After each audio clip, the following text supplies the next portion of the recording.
Xin được chào mừng quý vị đã trở lại và kết nối với chương trình đập hộp máy Gia-xích có thật là tiện thích.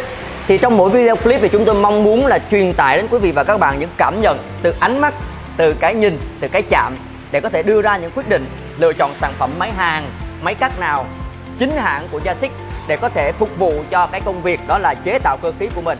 Và ngày hôm nay thì chúng tôi sẽ giới thiệu với quý vị và các bạn một dòng sản phẩm chuyên biệt để có thể giúp cho quý vị hàn và chế tạo ra những cái sản phẩm phục vụ cho ngành nông nghiệp, phục vụ cho ngành y tế, phục vụ cho các sản phẩm dân dụng. Xin được giới thiệu với quý vị siêu phẩm mới nhất Gia-xích Tích 250A. Và người sẽ cùng đồng hành với Mạo Quân trong chương trình trải nghiệm ngày hôm nay, xin được giới thiệu với quý vị chủ cơ sở Đăng Trần, chuyên sản xuất các lĩnh vực đó là về kinh doanh hàng dân dụng và chế tác hàng dân dụng. Vâng, chào anh. Chào các bạn. Hôm nay tôi sẽ trực tiếp tìm hiểu máy hàn Gia-xích Tích 250A, đồng thời sẽ chia sẻ một cách chân thực chất cùng với các bạn về quá trình sử dụng máy. Tại xưởng cơ khí của anh thì bây giờ anh đang sản xuất chuyên biệt các dòng sản phẩm nào anh? Xưởng của chúng tôi nhận các cái đơn hàng chủ yếu đồ gia dụng như tủ, kệ, giá treo quần áo và các cái hàng dân dụng khác. Quá tuyệt vời, rất là thiết thực với cuộc sống. Ngày hôm nay là cái dòng sản phẩm Gia-xích Tích 250A là một cái dòng sản phẩm mà đang được cái đón nhận của rất nhiều những cái chủ cơ khí chuyên sản xuất hàng dân dụng, bởi vì những cái lý do thứ nhất là tăng được năng suất, thứ hai là cái mồi hồ quang dễ, dòng hàng ổn định, và đặc biệt đó là cái độ bền của cái dòng máy đó là Gia-xích Tích 250A là cực kỳ bền đó nè. Vậy thì cái đời mới này nó tích hợp cả cái hàn tích và hàn que đúng không? Đúng ạ. Ngoài cái việc tích hợp là được cái hàn tích và hàn que đó thì anh có thể hàn được nhiều cái chất liệu kim loại khác nhau, và đặc biệt là hàn ở cái độ dày từ 0,8 đến 10 mm. Với dòng Gia-xích Tích 250A thì có gắn một loa cảnh báo âm thanh. Thì trong quá trình mà chúng ta thay đổi tần số hoạt động của máy và chúng ta có thể là nhận được cái cảnh báo của máy thì dễ dàng nhận biết là máy đang hoạt động trong tình trạng như thế nào. Đấy, và cái vị trí phát âm thanh nó nằm ở đây. Hay quá. Qua nghe giới thiệu của anh ấy, tôi rất háo hức và nhanh chóng muốn được test máy và kiểm hàng đấy. Cái nhu cầu muốn test thử của anh thì em cũng rất là sẵn sàng, nhưng mà chúng ta lại tiếp tục tìm hiểu những cái cấu tạo và tính năng tiếp theo nữa đi. Chúng ta sẽ đến với phần sau nhé. Chúng ta sẽ cùng nhau trải nghiệm cái kết cấu bên ngoài của Gia-xích Tích 250A. Anh thấy diện mạo bên ngoài quen thuộc không anh? Vâng. Về thực tế thì xưởng của chúng tôi cũng đã sử dụng khá nhiều máy của Gia-xích. Vâng. Vì vậy khi tiếp xúc với cái dòng sản phẩm mới Tích 250A thì tôi cảm thấy không lạ lắm. Qua kinh nghiệm thực tế của tôi và thể hiện trên mặt máy thì chúng ta thấy nó có 4 cái núm chức năng chính như sau. Một đấy là núm điều chỉnh dòng hàn. Thứ hai là núm điều chỉnh thời gian trễ khí. Thứ ba là núm điều chỉnh thời gian kết thúc dòng hàn. Và thứ tư là cái nút chuyển chế độ hàn tích sang hàn que. Anh nói hoàn toàn chính xác.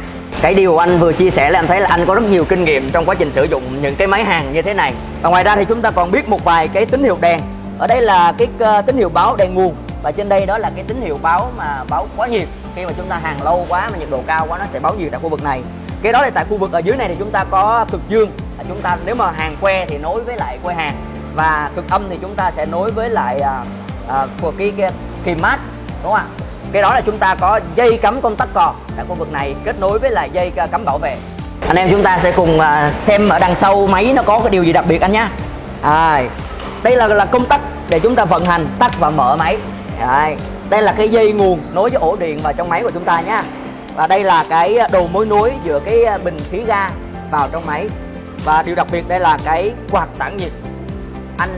Anh hàn trong thời gian lâu rồi, trong cái thời tiết nó nóng mà cái quạt tản nhiệt này nó cứ làm mát hoài, như vậy là cái máy chúng ta hoạt động bền bỉ lắm anh.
Em thấy là thời gian anh hàng rất là nhanh anh. Như vậy là vật phẩm đã hoàn thành xong rồi. Đó là một cái mẫu khung inox và anh đã hàng bằng cái tính năng đó là hàn tích.